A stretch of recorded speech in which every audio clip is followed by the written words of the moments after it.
Саламатсыздар ма балалар? Саламатсыздар. Аттарың қалай? Жақсы. Сабаққа дайынсыз ба? Иә. Бәрі келді балалар. Ал ендеше орындарына отыра қойыңдар. Балалар, біз сабағымызды бастамас бұрын бірінші ортаға шығып жаттық шеңберін құрып алайық, иә? Бүгінгі сабаққа бір-бірімізге жақсы лебіздерімізді айтайық. Алға неге келіңдер? Қазір ортаға дөңгеленіп тұра қаламыз. Мен бастап біреуіне беремін, сосын жалғастырамыз, жақсы ма? Ал, Аслан ешкімге былай тұра, Өкілай былай тұра. Өкілай, бүгінгі күні көңілді өтсін. Рахмет. Алихан, бүгінгі күн сәтті өтсін. Балалар, сабағыңды жақсы оқы. Рахмет. Дельназ, бүгінгі күнің көңілді өтсін. Ялая, бүгін беске оқы. Рахмет. Жанара, бүгін денсаулығы мықты болсын. Рахмет. Аслан, сабағыңды жақсы оқы. Рахмет. Жақсы балалар, бүгінгі күндеріңіз барлығыңызға көңілді өтсін, иә? Сабаққа дайынсыз ба? Иә. Бастаймыз ба? Иә. Ал балалар, енді қазір біз тақырыпқа байланысты тапсырмалар орындаймыз, иә? Бүгінгі біздің тақырыбымыз ғарыш тақырыбы болғандықтан, мен сендерге фабрика кроссвордов, яғни сөз жұмбақтар құрастырып алып келдім. Сендер осы цифрлық бағдарлама арқылы құрастырылған сөз жұмбақтарға жауап бересіңдер, иә? Сендерге ыңғайлы болу үшін мен әрқайсыңа жеке қағазға шығарып алып келдім осы сөз жұмбақты. Қазір бұл сөз жұмбақты, бұл бағдарламаның ерекшелігі, қазір мен өзім анда компьютерден сендерге бір тор көздерін көрсетемін.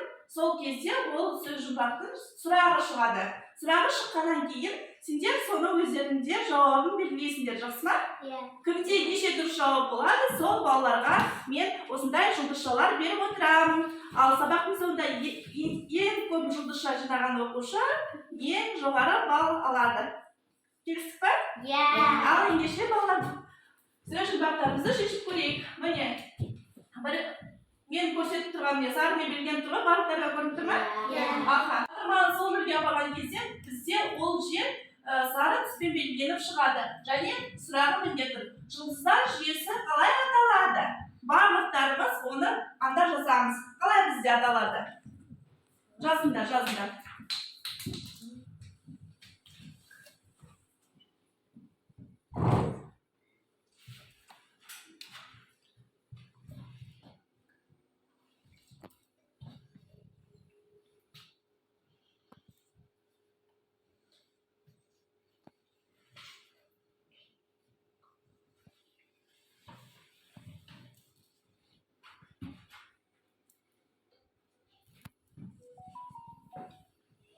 Балалар, жауап бердік па сұраққа? Иә. Жақсы, ендеше келесін шешіп көрейік. Келесі, бізде уже келесі басқа жерде көрсетіп тұр, сары түспен. Екінші болып ғарышқа ұшқан ғарышкер кім? Айта ғой. Екінші болып ұшқан кім бізде? Забай.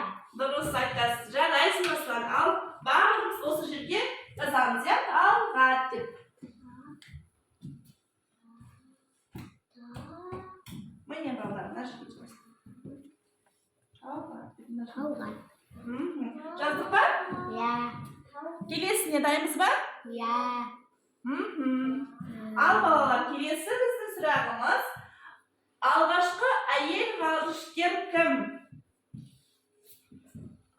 Алғашқы әйел ғарышкер кім бізде? Орысша ат Валентина жаза қойыңдар.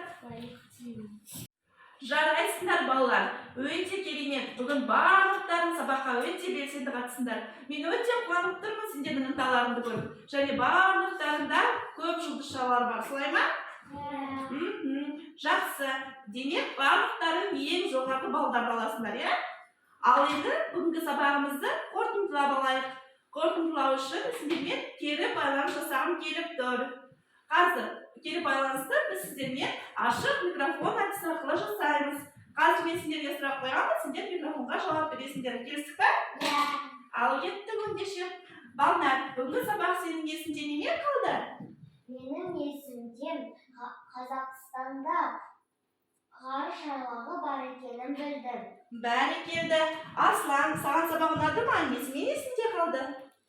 Маған сабақ ұнады. Мен ғашқылардың аттарын білдім. Керемет. Алихан, сізге ұнады ма? Иә, өйткені біз сөз жұмбақ шештік. Алиханға бізге сөз жұмбақтар шешкен ұнапты, иә? Ал Ирая, саған ұнады ма сабақ бүгінгі? Маған бүгінгі сабақ өте қатты ұнады. Мен тұңғыш рет Тоқтар Әубәкіров ғарышқа ұшқанын білдім. Үкілай, сенің есіңде не қалды? Ғарышкерлер туралы көптеген мәліметтер білдім.